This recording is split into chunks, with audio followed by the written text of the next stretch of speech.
Imagina você entrando numa sala e se deparando com outra pessoa. E essa pessoa é você. Como seria a sua reação? Interagiria com ela? Brigaria com ela? Ou realmente tentaria entender como você mesmo funciona? Esse é o bate-papo de hoje. Vamos lá?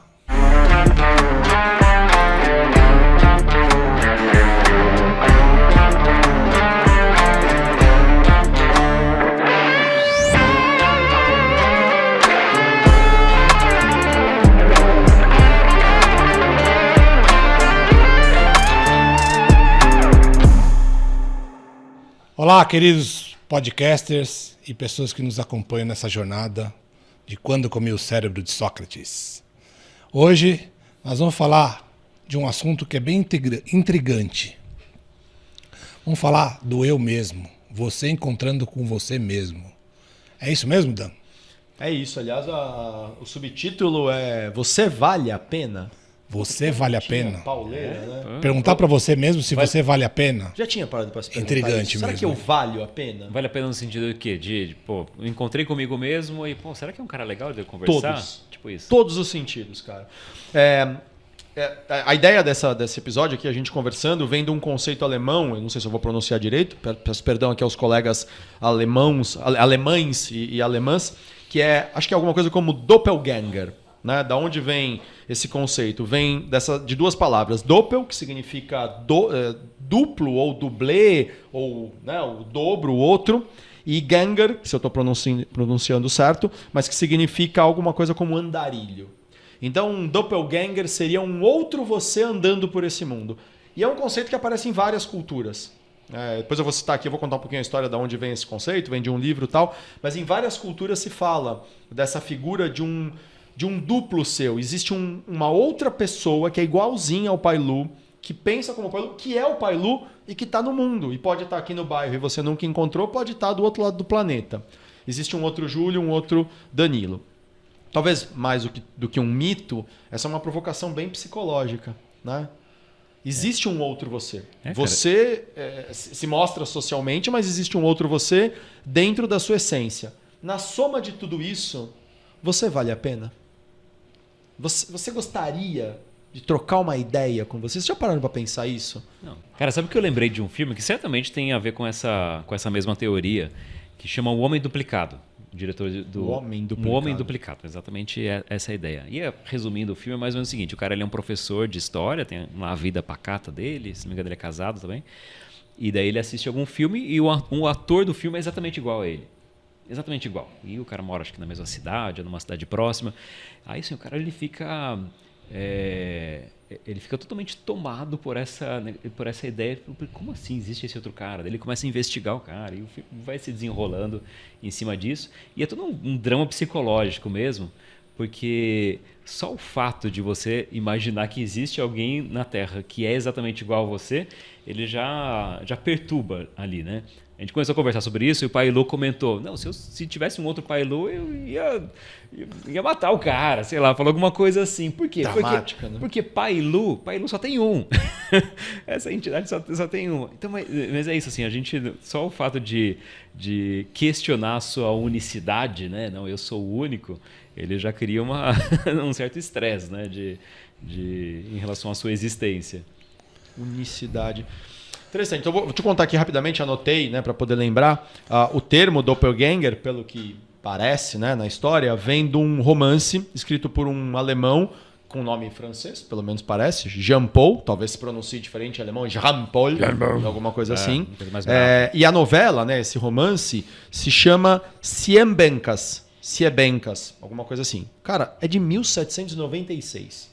Portanto, tem mais de 200 anos, né, esse romance. Basicamente, a história é o Siebenkas, que é o sobrenome do personagem, vive ali uma vida convencional, portanto, deve ser muito inspirado nessa novela, esse filme. Exatamente. Casado, tem a sua família, mas ele tá meio de saco cheio da vida dele, assim, tá achando ela meio monótona. Vai visitar um colega chamado Liebegeber, e esse cara vira para ele e fala: bicho, por que você não finge a sua própria morte? E começa a sua vida de novo. Finge que você morreu para a sociedade e tal, e assume uma nova identidade e começa a sua nova vida. E ele resolve fazer isso. Ele resolve efetivamente fazer isso. Resetar a vida. Resetar a vida. Só que esse cara, o tal do Lieb Geber, na verdade é um alter ego do próprio Siebenkas. Ou seja, ele é o outro ele, que fala para ele deixar de existir e começar uma vida de novo. Né? Alter ego, que a gente usa muito, por exemplo, eu que li história em quadrinhos desde moleque, a gente sempre via muito isso. Né? Então, o alter ego do Batman é o Bruce Wayne. Ou o contrário, o alter ego do Bruce Wayne é o Batman. O alter ego do Clark Kent é o Superman. O alter ego do Peter Parker é o Homem-Aranha. E por aí vai. O alter ego da Bárbara Gordon é a Batgirl e por aí vai. Então quem é o alter ego? A palavra alter em latim significa outro e ego, o eu. Então o alter ego é um outro eu. Olha que interessante, você falou da unicidade, né? Então só de imaginar que existe um outro eu fere a nossa unicidade. Então vou fazer um desvio aqui. A ideia era provocar quase que uma sessão terapêutica. Não uma terapia clássica, até porque existem... Bom, primeiro que eu não sei nem se dá para se chamar, né, de clássica alguma linha terapêutica, já que existem tantas linhas terapêuticas. Não era, obviamente, a gente fazer uma sessão terapêutica aqui convencional, mas era fazer uma conversa terapêutica. Pô, você já parou para pensar se você entrasse numa sala e tivesse você nessa sala? Você continuaria sendo você, mas tem você nessa sala.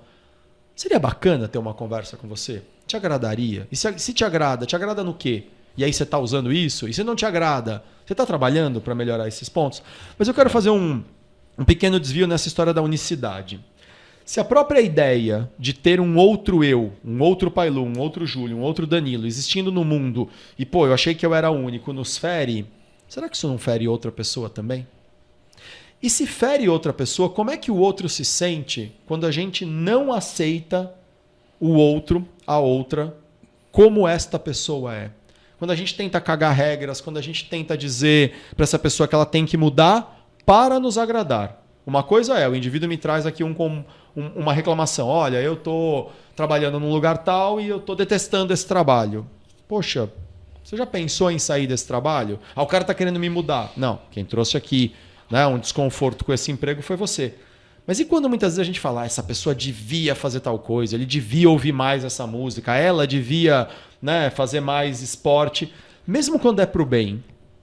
Eu acho que a grande pergunta que talvez venha nessa provocação que você trouxe, Júlio, o incômodo, né, só com a própria ideia de ter um outro eu pelo mundo e eu respeito as outras pessoas na unicidade delas?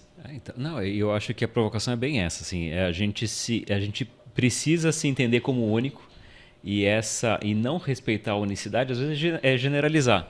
Né? O Dan é psicanalista e eu posso falar, não, cara, todo psicanalista fica dando palpite na vida dos outros.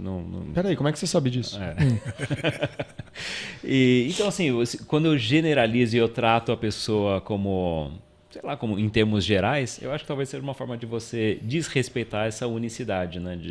De você falar, não, eu já te conheço.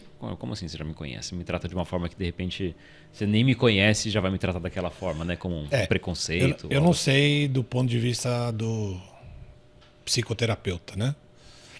Imagina o seguinte, para todo mundo que busca um terapeuta, nem sempre é confortável para ele escutar um ponto de vista de um estranho, né? Ou às vezes pode ser que seja confortável, isso vai de ser humano para ser humano. Mas imagina que é no mínimo curioso você estar numa sala, por exemplo, num divã, e a pessoa que está fazendo interlocução com você é você mesmo. E você receber um feedback de você. Ou seja, daquilo que não está bom, porque normalmente o que está bem a gente mantém, e o que está bom, o que não está bom, que é uma oportunidade, deve ser evidenciado para você de verdade transcender, né? Imagina você receber esse feedback de você mesmo e não dá para contestar. Porque é você. Boa, bom ponto. Entendeu? Não dá para dizer, não, mas eu não concordo. Não é questão de concordar, é questão que são os fatos. E foi você mesmo que disse isso. Exato, e foi você mesmo. Então não dá para você se contrariar. Né? Até dá, mas vai ter que enfrentar o fato de que você está sendo contraditório. Dizer para você mesmo que você está sendo contraditório. Olha só que maluco isso. Que louco, né? Não é? Então acho que não haveria feedback mais verdadeiro e mais único do que você receber de si próprio. E é possível, nessa loucura toda que a gente está aqui, gente, isso acontecer.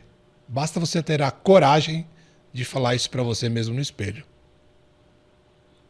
Será? Alguém já tentou fazer isso no próprio espelho? Cara, eu acho que ia dar ruim, assim, se eu encontrar comigo mesmo, qualquer pessoa encontrar Por quê, consigo cara? mesmo. Eu, por exemplo, gosto muito de você. Por que você obrigado. ia achar que ia dar ruim? Não, ia dar ruim assim, porque eu acredito que, e justamente nessa ideia do feedback, né?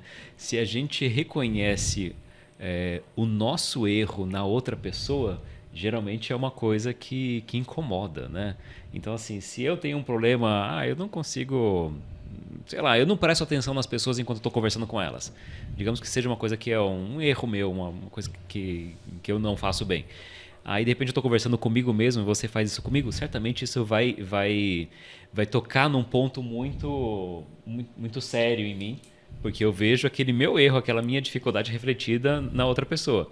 Então, assim, isso eu acho que acontece com pessoas diferentes, né? Então, digamos que você, sei lá, eu sou muito orgulhoso, você é muito orgulhoso, a gente tem uma treta aqui de orgulhos e, assim, para os dois ofende muito isso porque são aquele mesmo problema refletido. Então, acho que é nesse sentido de dar ruim, porque a gente vai conseguir dar feedbacks muito honestos, né? Então, muito mas honestos. olha só, você me fez lembrar de um episódio que a gente gravou com, acho que o Donizete lá, o Doni, né? O José Donizete. Isso, que ele tinha separado lá uma parte da fala dele, dizendo que às vezes na situação de dor e tal, ele encontrou as saídas para isso.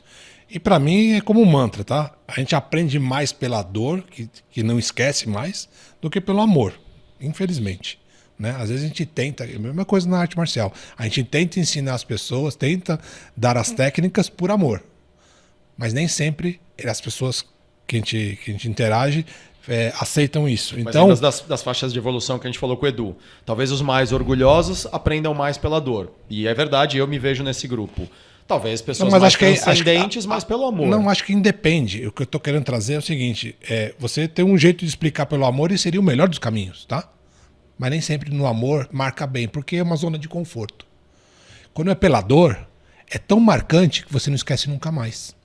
Então, os aprendizados pela dor, eles de verdade te modificam para sempre. Não que pelo amor não modifique, mas às vezes pelo amor pode passar despercebido, porque é uma zona de conforto. E pela dor é uma zona de total desconforto. E o que eu estou te trazendo é o seguinte, você dando um feedback de você mesmo, de algo que você não faz, ou que você, por exemplo, foi identificado que você não tem o respeito pela pessoa na interlocução, não presta atenção, não está ali vivendo aquele momento. E você recebe um feedback de você mesmo, você percebe que o que está acontecendo com você é o que você faz com os outros, Entendi. Deve incomodar demais. E isso é uma dor. E quando pega pela dor, você fala assim, caramba, eu me incomodei demais com esse tipo de tratamento. E eu recebo um feedback que eu estou fazendo isso com as outras pessoas, opa, nunca mais vou querer isso para mim. Entendi. Se eu não quero para mim, eu não vou fazer nos outros. Ou seja, uma conversa consigo mesmo, na verdade, você vai lá onde No dói. âmago, no âmago. Você vai bem no... Porque você sabe, se você se conhece, você vai conseguir atingir exatamente qual que é a raiz do seu E é muito problema. legal quando você identifica isso, porque às vezes você faz, mas não percebe que está machucando. Mas quando te machucam, aí você fala, opa, peraí, tá doendo. Quando eu era moleque, talvez vocês tenham ouvido isso, e era colocado às vezes, ou é colocado até hoje, de um jeito, assim, tem muito critério, que assim, se te incomodou alguma coisa no outro, então é porque você tem isso em você. Né? Isso é colocado assim de um jeito um pouco chucro em algumas conversas, às vezes até para cutucar mesmo o outro, para incomodar. E normalmente o mecanismo de defesa dessa frase ou desse tipo de provocação, pelo menos o que eu mais vi, é assim, então quer dizer que se eu me incomodo que o outro rouba, quer dizer então que eu também sou ladrão? Não quer dizer que você é ladrão, mas quer dizer que o assunto roubo realmente é uma coisa sensível para você. Né? Porque se fosse uma coisa que você tivesse já num grau tão elevado de compreensão de que cada um só dá o que tem, e se aquele indivíduo ainda está roubando é porque ele é um sujeito atrasado, então não adianta você pedir para cavalo voar. Vocês sabem por que não adianta pedir para cavalo voar? Porque não sabe voar. Porque a porra do cavalo não tem asa. Mas tem o Pegasus. Não tem. O Pegasus é só um desenho. Né? Então assim, quando a gente atingir... Cavalo alado também. Cavalo como é que era? Tinha um cavalo que voava, o cavalo da She-Ra voava, né? Tinha a ventania. O cavalo da Sheila tava um desenho. Eu não era gente. nascido, mas tudo bem. Não era essa história, não, cara. Você já estava na pós-graduação na época da She-Ra. Mas brincadeiras à parte, turma, é isso. Cavalo não voa porque não tem asa. Então, mas o sujeito é um ladrão. Sim, e isso quer dizer o quê? Quer dizer que ele é do mal. Sim, quer dizer que o que ele está fazendo está errado.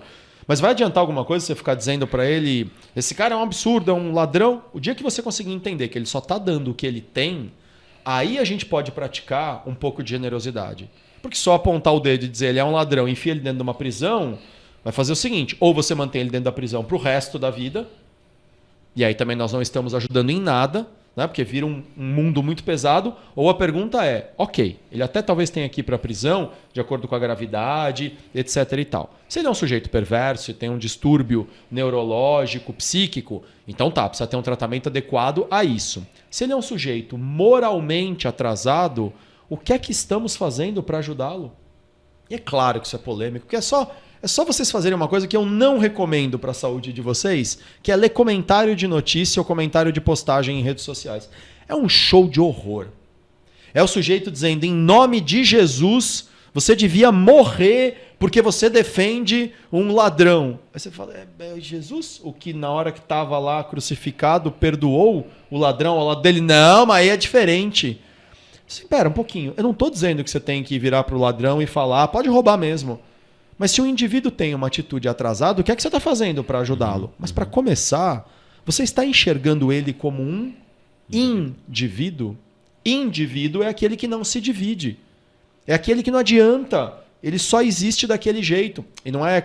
Ficou ruim aqui a frase, porque parece que eu estou condenando ele àquele papel. Mas ele é aquilo. Você tem que enxergar ele do jeito que ele é, não do jeito que você gostaria que ele fosse. Ele devia ser mais evoluído. Eu também. E você que está acusando ele também devia. Mas não somos. Ele não é, eu não sou. Mas se eu estou um pouquinho mais à frente na minha compreensão, o que é que eu estou fazendo para ajudá-lo a ser mais evoluído? Eu quero que ele se exploda. Comentário de notícia. Por isso que eu falo, não façam isso. É um desserviço à sua saúde mental. É um show de horror comentário de notícia e de postagem. Especialmente se tem ali uma atitude um pouco mais equivocada, as pessoas condenam, machucam, humilham e depois dizem que fazem isso em nome de Buda, de Alá, de Deus, de Jesus. É um absurdo. Né? Deixa eu ver se eu entendi bem, Dan, porque assim, acho que existe dois jeitos de olhar ali, né?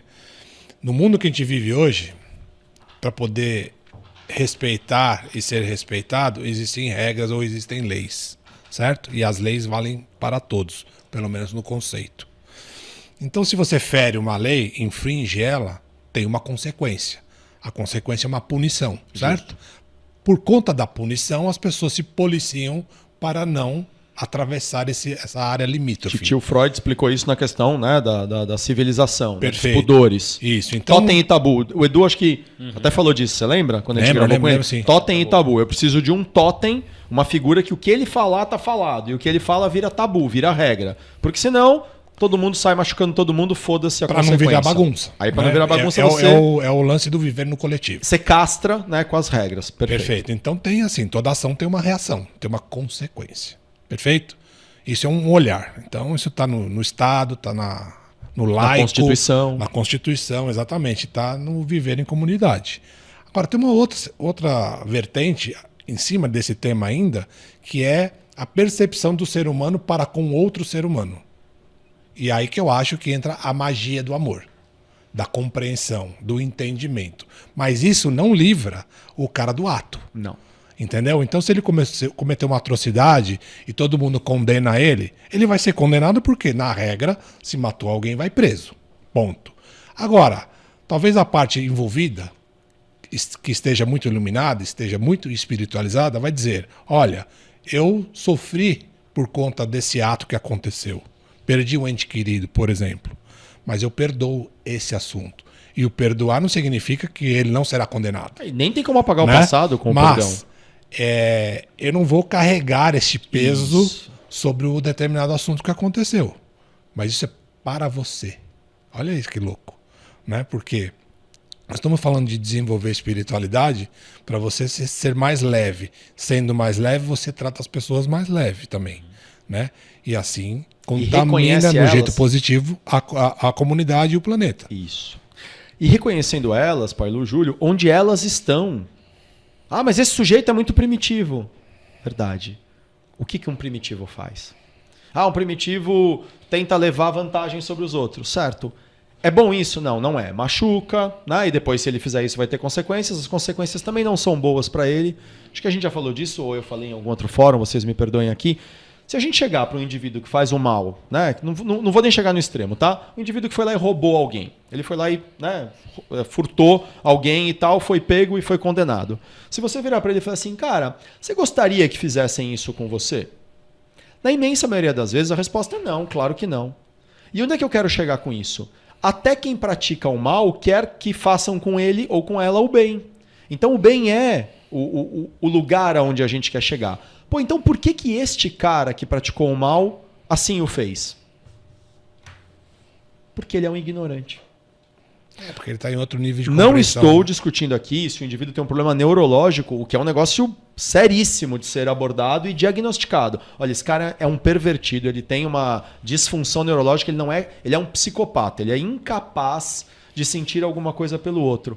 Mas vocês vão ver que a maioria das pessoas que cometem crimes, erram, etc. e tal, e aí erram, bem-vindos ao clube, né? Todos nós, a gente erra. Às vezes falo uma coisa para minha esposa que machuca ela, eu não queria machucar. Mas falta sem querer também é falta, né? E muitas vezes eu machuquei por ignorância. Naquela hora parecia que era uma boa fala, depois eu descobri que machucou. Mas então, se eu sou um ignorante, como é que eu saio dessa condição? Se alguém me der conhecimento. Mas para alguém me dar conhecimento, precisa ter um ato de me enxergar na minha unicidade. Ah, mas se eu quero ser visto na minha unicidade, voltando para o ponto do Júlio, pô, só de imaginar que tem alguém igual a mim no mundo pode ser fascinante, mas pode dar calafrio. Então, será que eu estou enxergando o outro na unicidade dele também? O quanto eu estou enxergando esse outro do jeito que este outro é? O quanto eu estou enxergando as dores dele, as expectativas, as ignorâncias, os sonhos? Porque talvez um dos maiores desafios de entrar numa sala e ter um outro você, uma outra você nessa sala, é que a partir de agora não dá mais para adorar a pílula. Para o terapeuta, e aí você falou da terapia, você pode mentir. Tanto que um dos maiores desafios de todas as linhas psicoterapêuticas é que elas sempre vão trabalhar com o conteúdo trazido pelo indivíduo. Eu posso desconfiar, pode não estar sendo coerente o discurso do indivíduo. Não, porque eu amo tal pessoa, aí eu queria matá-la. Você fala, opa, tem uma incoerência aqui. Mas ainda assim, o ser humano é incoerente, né? A vida não é ou eu sou feliz ou eu sou alegre. A vida é e. Ela é sempre uma adição. Eu sou alegre de manhã e às vezes triste à noite. Um mesmo assunto me fascina e me entedia. Uma mesma música que eu amo, acho que todo mundo aqui que está nos assistindo pode vivenciar essa experiência. Pensa numa música que você ama, você sabe que aquela música é maravilhosa para você e você já está de saco cheio de ouvi-la, de tanto que você ouviu. Uma mesma música é capaz de te tocar e te entediar ao mesmo tempo. A vida é E. Né? Então, o mesmo indivíduo que é maravilhoso no momento, ele pode ser um escroto no outro. A vida é E. A gente enxerga essa totalidade da vida ou a gente fica reduzindo? Quando você está diante de um psicoterapeuta, de uma psicoterapeuta, de uma outra pessoa, você pode contar a história que você quiser. E o profissional pode desconfiar e ter ali uma leitura de que, tá, eu vou investigar mais aqui ou mais acolá. Agora, e se você tivesse que se confessar, falar sobre você e olhar um outro você agindo, e não tem nada que esse outro faça que você diga assim, ai que ridículo, isso aí eu não vou fazer nunca. Eita porra, sou eu que estou fazendo. Então quando você falou do espelho, Pailu, muito interessante. Alguns exercícios que a gente faz, por exemplo, no Universal Journey, o curso que a gente conduz na Unicamp, que eu faço às vezes individualmente com algumas pessoas, tem exercícios, é basicamente uma série de exercícios de autopercepção. Alguns deles, pelo menos uns 2 deles, a instrução inicial é: para por um segundo, respira. Respira, agora vai na frente de um espelho e olha para a imagem que está refletida por uns 2 minutos. Se acostume que é sobre esta pessoa que você vai refletir. Porque senão é muito fácil. Mas o Júlio também não faz isso. Eu estou falando aqui para o meu terapeuta que eu não gosto muito dessa minha atitude, mas todo mundo faz isso. Muito fácil da gente arrumar uma desculpa. Sim. E dizer, mas eu sou igual a todo mundo. Não, não é. Não é. Porque para onde você for, você pode abandonar o Júlio na caminhada, pode abandonar o Pailu, posso abandonar a minha esposa, um absurdo, posso abandonar os meus filhos? Ué, há pessoas que abandonam os seus filhos, abandonam os seus pais, suas mães, etc. e tal. Mas para onde você for, você vai ter que se levar.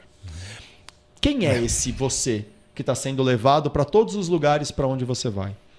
Você sabe que na história do espelho tem até uma técnica, né, fazendo um vínculo com o mundo corporativo, né, para as pessoas que estão ingressando na liderança, tem que fazer apresentações e coisa e tal, e às vezes o apresentar a público, né, porque está sendo observado por muitos pares de olhos, traz um incômodo, um desconforto, né, não é uma natureza.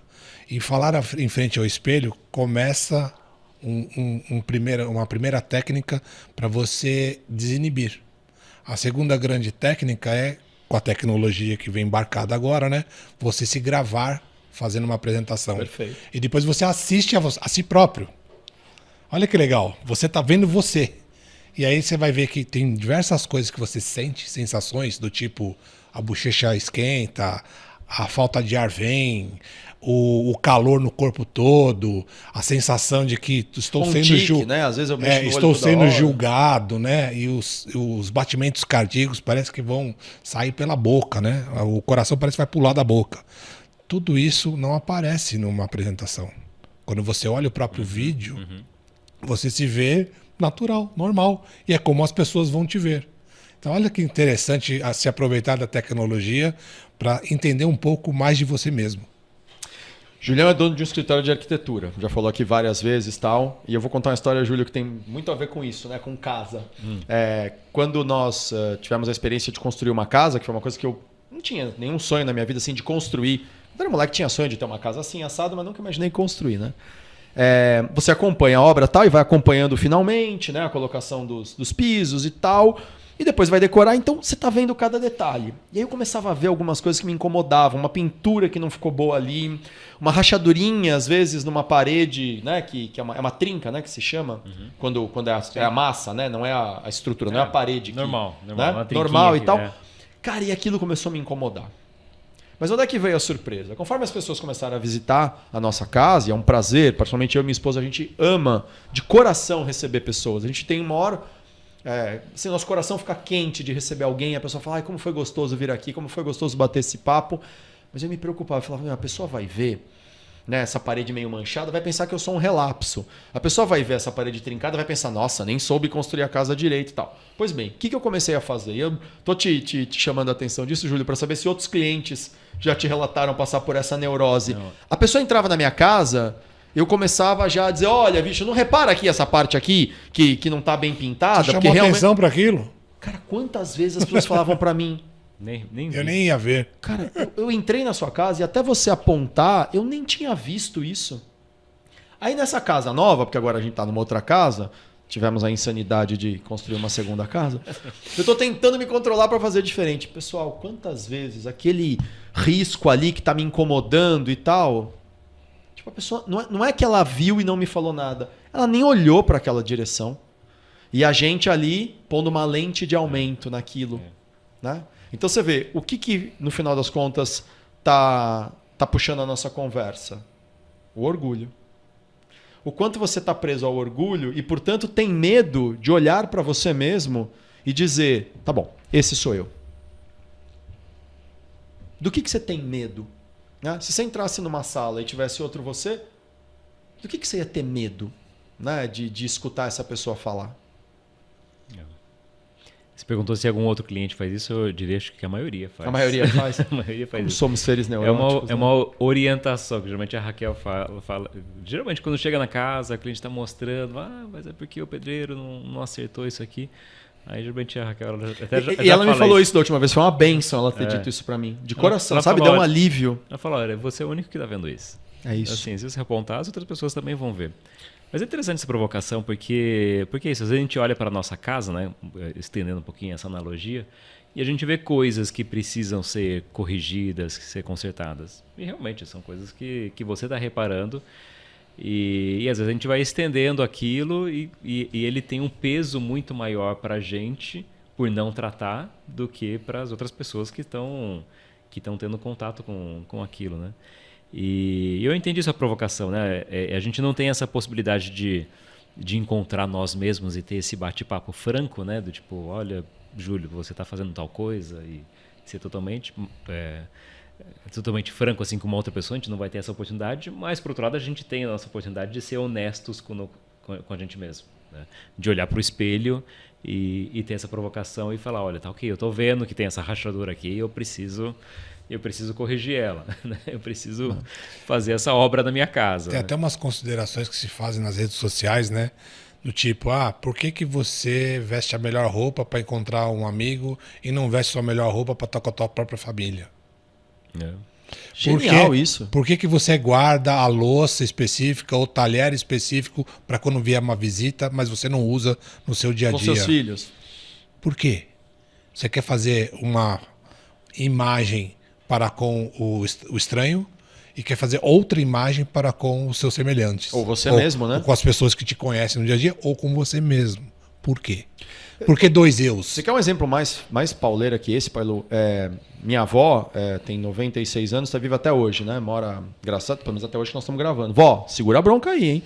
Mas de verdade, outro dia eu estava pensando, faz um tempão que eu não vou ver minha avó. Eu moro no interior, ela mora em São Paulo, mas não é nada impraticável. Em 1 hora eu percorro essa distância.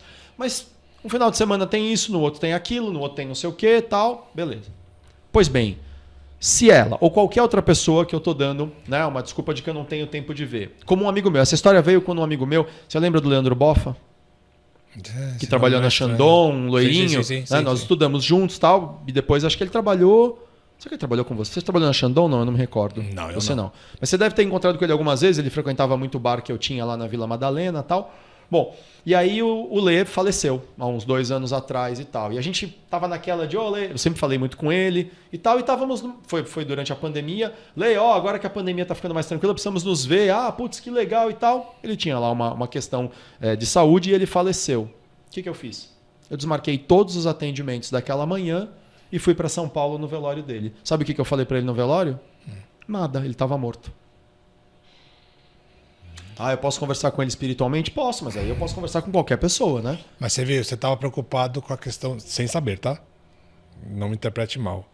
Você estava preocupado com a sua imagem perante aos outros que ficaram Claro, vivos. você não tenha dúvida disso. E você não arrumou tempo O que a mãe dele vai pensar se eu não for vê-lo? Isso. E vê-lo morto não adianta nada. Não adianta nada. O Pelé tinha essa frase, na né? questão de cumprir protocolos. Né? Protocolo, totalmente. Porque eu poderia, se for para conversar com ele espiritualmente, eu podia ter conversado ali de onde eu estava, né? Muito mais confortável. Não teria me posto em risco de pegar a estrada, ir correndo e tal. Mas o ponto eu acho que é esse. Por que quando a pessoa morre, a gente desmarca toda a nossa agenda para ir lá prestar um tributo ao corpo, ao caixão e às outras pessoas que estão lá? Claro que a gente pode argumentar e dizer, eu fui lá confortar a mãe e o pai. Sim, eu dei um abraço. Tá certo. Se for por isso, tá tudo bem. Tudo bem. Mas eu preciso reconhecer. Vamos lá, eu entrei na sala e tá o Danilo ali. Danilo, por que você foi lá no velório do Leandro? Porque acho que pegava mal se eu não fosse, né? Porque eu era um dos melhores amigos dele e tal. Pegava mal para quem? Para você mesmo. Para preocupação que eu tenho com a opinião dos outros. O Danilo ia me responder isso. Ele ia falar, então, velho, já que você está perguntando aí, a gente foi lá porque a gente queria mostrar para os outros que a gente era muito amigo do Leandro. Mas o Leandro sabia disso. Eu falei com ele 2 dias antes. Aliás, eu mandei um WhatsApp para ele. Acho que ele faleceu talvez de um domingo para uma segunda, não me recordo. Eu tinha mandado um WhatsApp para ele no sábado, falando alguma coisa, e ele não respondeu. Eu achei estranho. Aí no domingo à noite, acho que foi alguma coisa assim, veio a notícia que ele tinha sido internado e tinha falecido. Então, do ponto de vista de contato, eu estava em paz. A gente não tinha se encontrado por circunstâncias, mas eu não tinha abandonado. Mas olha a preocupação com a opinião dos outros. E aí, voltando na minha avó. Pois é, eu desmarcaria tudo para ir lá no velório. Por quê? Por que eu não desmarco hoje e vou lá vê-la? É para a gente se perguntar, né? Onde está realmente a nossa prioridade? Não existe prioridade no plural. Isso é uma coisa importante que uma cliente minha me falou um dia. Não existe prioridade no plural. Não adianta a gente se enganar. Não, mas eu tenho a minha prioridade é a minha família, são os meus amigos, é o podcast. Não, neste momento a minha prioridade é o podcast. Porque eu estou aqui, mas não estou com a minha família. Então não existe prioridade no plural. E aí vem de novo essa coisa do, se você entrasse, né, numa sala e encontrasse o seu doppelganger, né, como é que seria essa experiência? Você gostaria Né? E agora eu começo a provocar aqui a gente, né? Já que nós estamos aqui. Você gostaria de ter uma conversa com você mesmo? Você viu que antes de começar o episódio, veio essa provocação, né? Como é que seria se você encontrasse com você mesmo na sua sala? A minha primeira reação falou, pô, eu sou o único, eu vou derrubar o outro porque é uma cópia barata, né? Mas agora, no desenrolar dessa conversa, é maravilhoso. Você vê como tudo muda, né? Tudo uma questão de perspectiva. Se eu tivesse a oportunidade de encontrar comigo mesmo, eu ia adorar poder saber onde eu estou precisando melhorar, que de verdade, às vezes, nem eu estou me enxergando. E nem sempre a gente recebe isso do outro, como um feedback genuíno, verdadeiro, que é na preocupação de ver o ser humano melhor. Às vezes vem muito feedback que é para destruir, claro, com invejoso, segundas intenções, né? Ou às vezes não tem nem noção, né? É a lente do ser humano diferente, fazendo um julgamento sobre você e você fala, cara, não vou entrar nessa troca ou ponto de vista porque não cabe, né? Você não se enxerga assim. Mas se vindo de você mesmo, não dá para questionar, né? Se fosse na questão aí, né? Vindo de você mesmo esse feedback, ele não é plausível de questionamento. Tá vindo, pode doer demais, mas é um ponto. E é fato. Mas vem toda hora, gente. Quando eu falei do senso comum, quando a gente, pelo menos quando eu era moleque, você ouvia assim, se você se incomodou em tal coisa no outro, é porque você tem isso em você. Não é uma verdade absoluta, obviamente, mas importantes autores, estudiosos do comportamento humano, se não falaram disso objetivamente, tocaram nesse tema. Freud tocou nesse tema. Sim, se você se sente incomodado com o comportamento de alguém, observa onde é que isso está se enganchando dentro de você. E aí eu fiz um curso, não sei se vocês já fizeram, já ouviram falar, chamado Leader Training.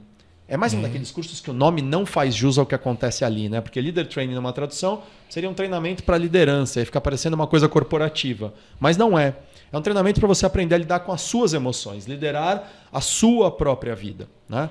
E lá no treinamento que eu fiz com o colega Rodrigo Fonseca, Rodrigão, um abraço. Aliás, o Rodrigo podia vir aqui a dar um papo super legal, um cara bom também de conversa. Eu lembro de uma frase que ele usou, não sei se ele criou essa frase no treinamento dele ou se é parte do roteiro do treinamento, mas várias vezes é dito, doeu, pega que é teu. Em que sentido? Incomodou, ficou esquisito? Cara, adoro essa imagem. Se veio ali alguma coisa que tinha uma aresta, né, um gancho, enfim, e de alguma forma aquilo doeu, conectou, é porque do outro lado encontrou também uma outra aresta, um outro gancho. Senão não tinha conectado. Porque é diferente de uma coisa vem, te arranha, você fala, doeu no sentido de, não entendi muito por que ele fez isso. Mas quando vem isso que você falou, né, Paulo, essa indignação, esse negócio do, que absurdo esse cara, né, andar com esta roupa na rua. Doeu? Pega que é teu. Esse cara aí tem esse comportamento e tal, que absurdo, tá quebrando padrões. Doeu? Então para pensar um pouquinho. O que é que isso tá cutucando dentro de você? De novo, não quer dizer que seja um problemaço, mas na maioria das vezes tá cutucando alguma coisa mal resolvida. Tá cutucando sim. Aí, terapeuticamente, você pode investigar. Mas se você entrasse numa sala e tivesse outro você? Incontornável. Então, vamos propor esse exercício? Né, aqui pra gente, mas também para quem está nos ouvindo.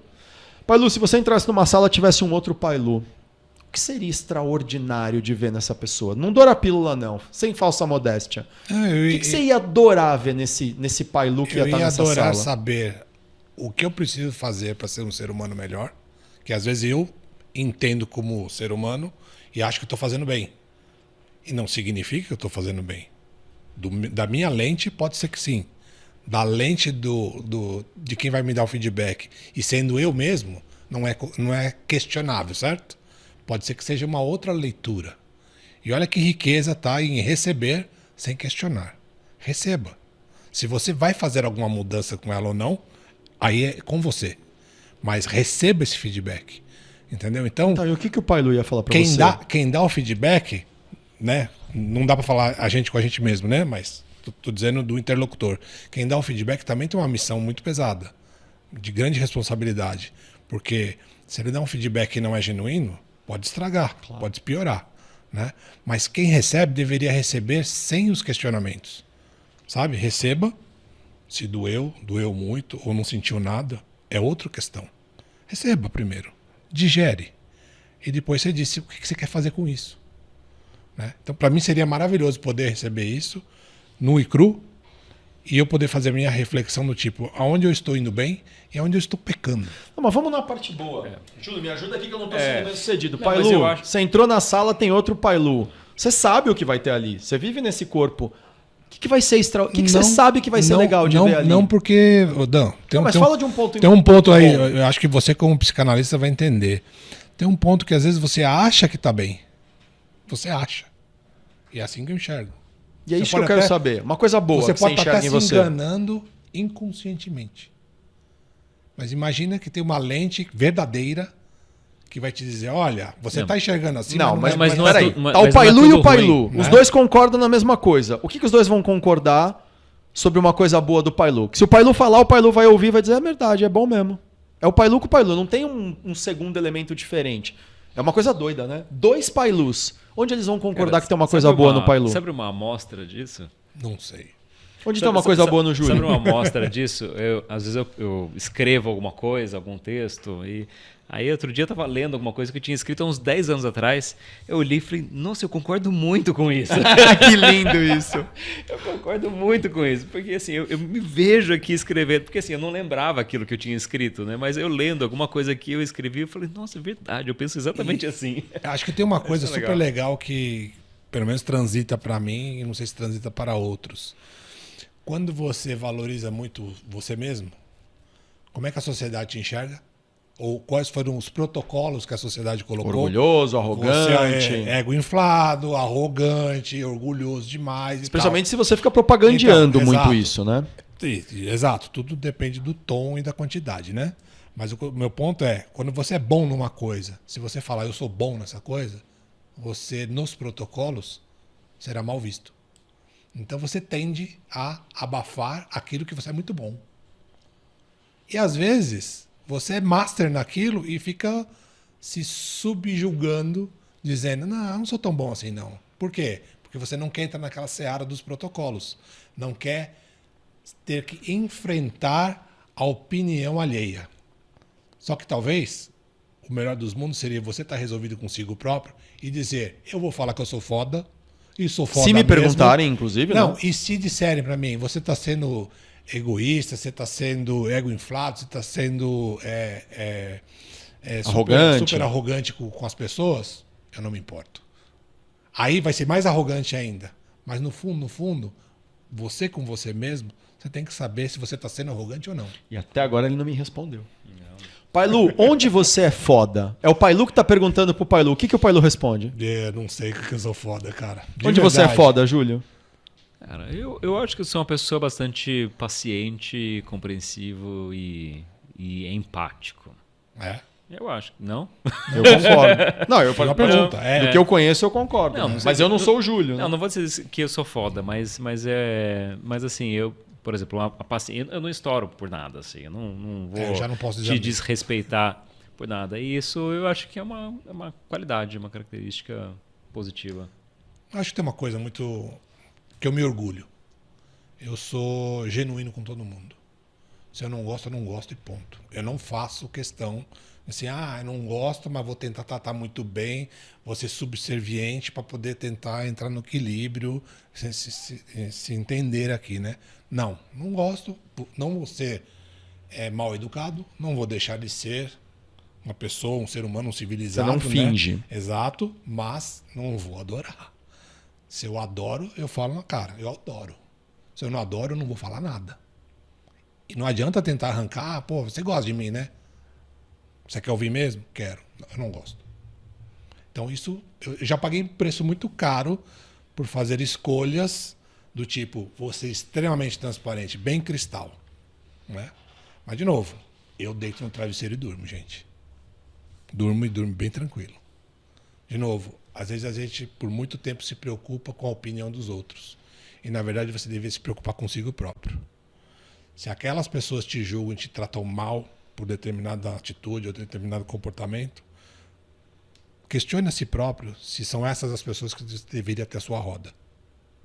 O que será Às que eu vezes tem que provoquei buscar outro nelas lugar. também, né? Né? E é por isso que essa conversa fictícia, mas que ela pode ser feita todo dia, né? Entrei numa sala, tô eu lá. Pô, como assim tô eu? Entrei lá, tá o Danilo. E aí, o que não dá para dizer pro Danilo que se não for verdade, ele vai dizer, a gente sabe que não é isso, né, brother? E o que realmente você pode falar tranquilamente que ele vai dizer?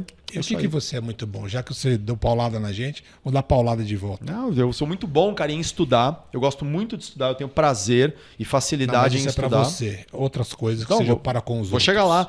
Tenho facilidade em estudar e eu acho que eu tenho uma facilidade de pegar o que eu estudei, me apropriar e traduzir isso numa linguagem mais simples para as pessoas. Às vezes eu leio coisas complexas, não porque elas são muito difíceis, mas porque às vezes elas estão escritas ou apresentadas de um jeito complexo e eu... Pera, gente, mas acho que o que estão querendo dizer aqui é isso, isso e isso. E não foram poucas as vezes que eu recebi feedbacks e que eu fiquei satisfeito. Eu acho que eu consegui traduzir isso de um jeito muito legal. Acho que eu consegui ser mais didático para com o outro. Eu passei a confiar mais em mim nisso. Então, cara, por que eu trabalho hoje como consultor? Porque eu sei que eu consigo estudar vários assuntos, ficar com eles na minha algibeira de um jeito muito didático e conforme as necessidades vão se apresentando de indivíduos, de organizações, de times, opa, pera um pouquinho, tem esse conceito aqui que eu acho que vocês precisam olhar, a gente poderia trabalhar isso, isso, isso. E várias vezes eu fico muito feliz com o resultado. Então, é muito importante você ter clareza das suas forças. Porque isso também, de novo, não é a primeira vez que a gente vai falar aqui, e isso eu tenho convicção, isso é muito importante para você cumprir o seu propósito na vida. Porque você vai cumprir o seu propósito na vida oferecendo aquilo que nunca vai acabar. Porque se o meu propósito na vida é doar, por exemplo, um carro para uma pessoa que tem o sonho de ganhar um carro, e eu fizer isso uma vez, pronto, posso morrer, acabei. Cumpri meu propósito na vida. Não, isso é um objetivo, isso é uma meta. Propósito é alguma coisa constante. Certo? E o que consegue ser constante na minha vida? Vou doar? Mas se eu dou... Pai Lu, essa caneca é sua ou vamos dar essa caneca para um ouvinte? Lindo, atitude maravilhosa. Mas no momento seguinte eu não tenho mais essa caneca para doar. Vou doar essa camisa que o Júlio adorou, ou ele vai me doar o livro dele, como ele já me doou alguns. Generoso, maravilhoso. Mas no minuto seguinte ele não tem mais esse livro para doar. Mas tem alguma coisa que todos nós temos. Podemos não saber o que é, porque ainda não entramos dentro da sala com a gente mesmo. Não tivemos a coragem de conversar com o nosso doppelganger. Mas todos nós temos e teremos até o último suspiro os nossos dons, os nossos talentos. Por isso eu gostei e me empolguei aqui de perguntar, gente, onde você é foda? Mas não é você respondendo para mim nem para o Júlio. Responde para o Pai Lu, responde Júlio para o Júlio, responde Danilo para o Danilo. Cada um que está ouvindo aqui a gente, que está nos assistindo, responde para você mesmo. Aonde você é foda? Ai, mas eu sou uma pessoa humilde. Humilde que não sabe onde você é foda? Você não é humilde porra nenhuma. Puta de um arrogante. Ai, eu não gosto de falar da onde eu sou foda. Ai, como é que aquele que precisa dos seus talentos vai saber que pode contar com você? Você tem um talento, não conta pra ninguém, essa pessoa precisa disso, como é que ela vai te acessar? Cadê a porra da humildade nesse momento? Seja humilde, fale aonde você é bom, com clareza, e deixe que as pessoas te acessem quando elas precisarem. Acho que perigoso eu sou bom demais nisso, eu sou bom, nossa, vocês não fazem ideia como eu sou bom, e aí só fico falando de mim, aí o outro fala, você me ajuda com isso? Nossa, eu sou tão bom nisso. Aí é um pouco de arrogância. Comunique às pessoas os seus talentos e deixe que elas vão te acessar na hora que elas precisarem. Ai, não, sabe, eu sou muito humilde, eu não gosto de falar dos meus pontos fortes. Que bacana, como é que as pessoas vão saber onde é que elas podem contar com você? Aí só falta ver aquelas frases meio espíritas, né? Ah, elas vão saber. Ah, porque elas são médiums, elas vão, ou são médiums desenvolvidos, elas vão ler o seu pensamento? Não, as pessoas não leem os pensamentos umas das outras. Conheça quem você é. Saiba onde você é foda. E aí sim, humildemente, coloque isso à disposição das pessoas.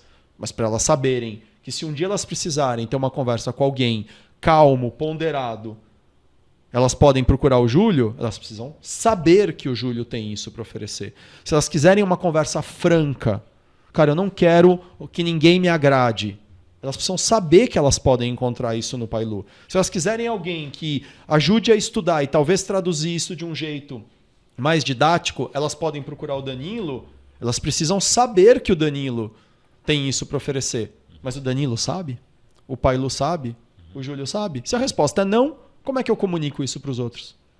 Esse doppelganger é uma benção na vida. A gente devia todo dia acordar de manhã e encontrar a nossa cara ali do tipo, olá, bom dia você. Né? Vamos conversar um pouquinho sobre nós, né? E falar a verdade. O que temos para hoje? O que temos para hoje? A primeira vez que eu tomei Muito contato com esse tema, para ir, você ia temperar o cérebro? Não. A gente já pode temperar. Então já vou temperar. Eu ouvi uma música cantada pela Adriana Calcanhoto, isso antes de 2001.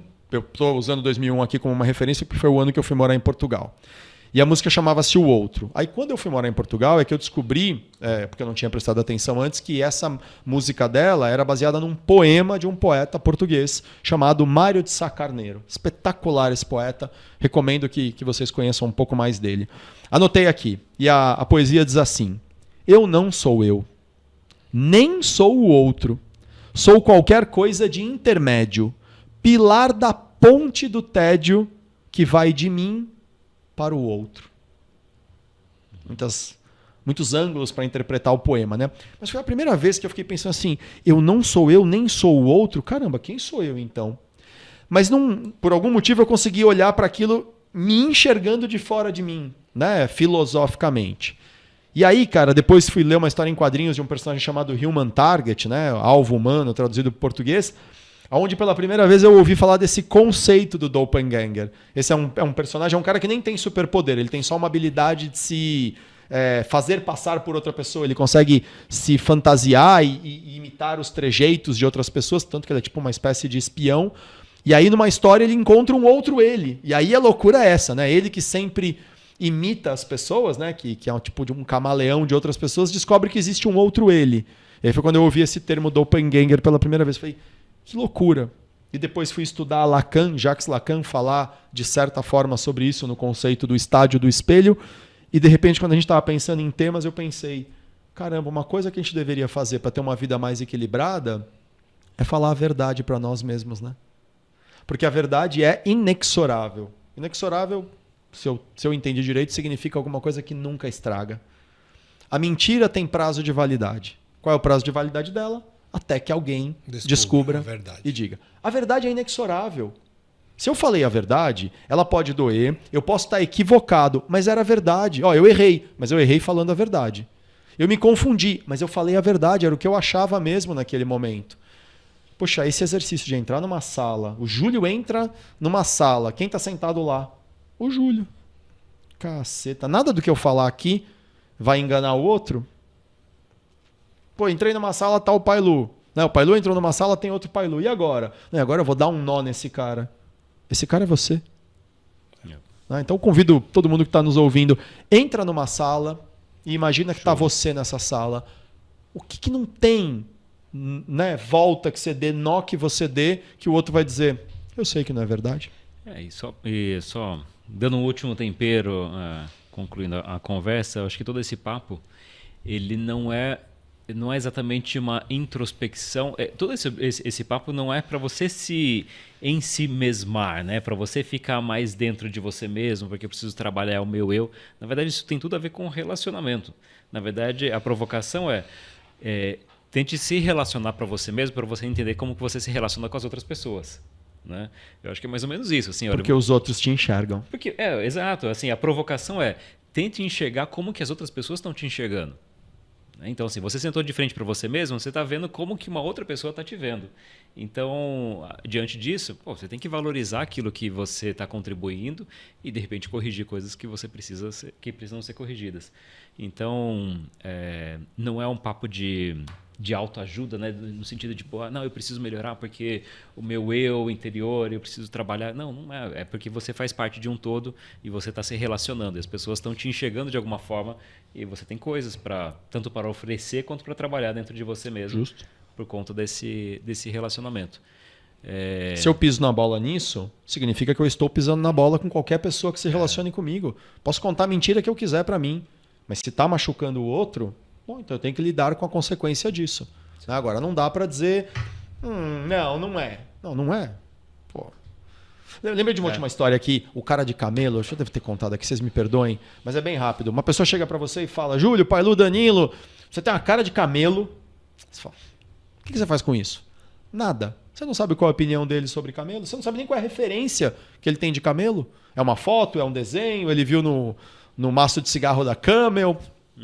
Guarda aquela informação, mas não neurotiza. Maço de cigarro da Camel. Camel Esse cara existe desenterrou ainda? umas coisas, cara. Nossa, que ele entrega a idade dele assim, tão fácil. Né? Mas enfim, guarda essa informação, mas não neurotiza. 2 pessoas falam pra você que você tem cara de camelo. O que você faz com isso? Cara, eu não acho que tem que neurotizar, porque coincidências existem.